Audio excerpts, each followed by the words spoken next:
Pour répondre aux critères de sélection du groupe B, il suffit de construire un minimum de 200 voitures, mais seules 20 d'entre elles peuvent être développées sans limite, parfois au point de ne plus rien avoir en commun avec la version de série.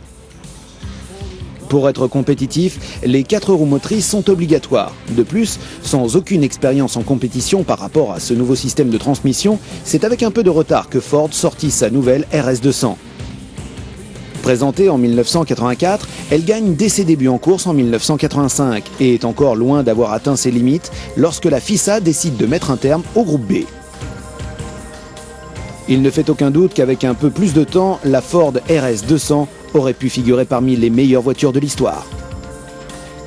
Basée sur une coque en composite de fibres de verre et d'aluminium en nid d'abeille, la RS200 est dotée d'un moteur central Cosworth d'1,8 litre et d'une transmission à 4 roues motrices. Les routières produites en vue de l'homologation développent déjà 250 chevaux. Les premières voitures d'usine en sortent 450 et les versions Evo de la fin de saison 85 ont désormais 500 chevaux à leur disposition.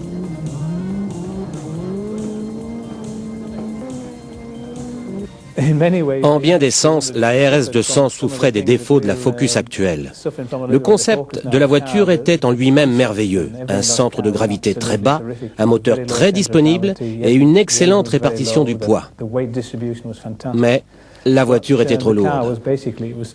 Je crois qu'elle pesait environ 1000 kilos, ce qui lui faisait plus ou moins 200 kilos de trop. Il est absolument certain que cet embonpoint a influé sur ses performances.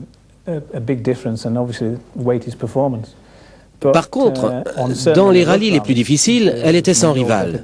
Sa suspension faisait merveille et aucune autre voiture ne lui arrivait à la cheville sur ce point-là.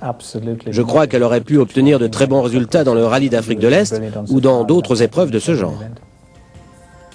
Si on la compare à ses rivales, la RS200 se comporte très bien sur les surfaces difficiles grâce à ses suspensions entièrement réglables. Stig Lundqvist et Carl Grundel se retrouvent au volant d'une RS200 d'usine pour les championnats du monde 1986, tandis que Mark Lovell est inscrit dans le championnat britannique. Après une prometteuse 3e place lors de ses débuts en championnat du monde, la RS200 voit ses espoirs réduits à néant avec la disparition du groupe B. Mais le groupe B est toujours en vigueur au niveau des championnats nationaux européens. La RS200 remporte 19 victoires en 1986, ainsi que plusieurs titres nationaux, dont le titre britannique, grâce aux qualités de pilotage de Mark Lovell.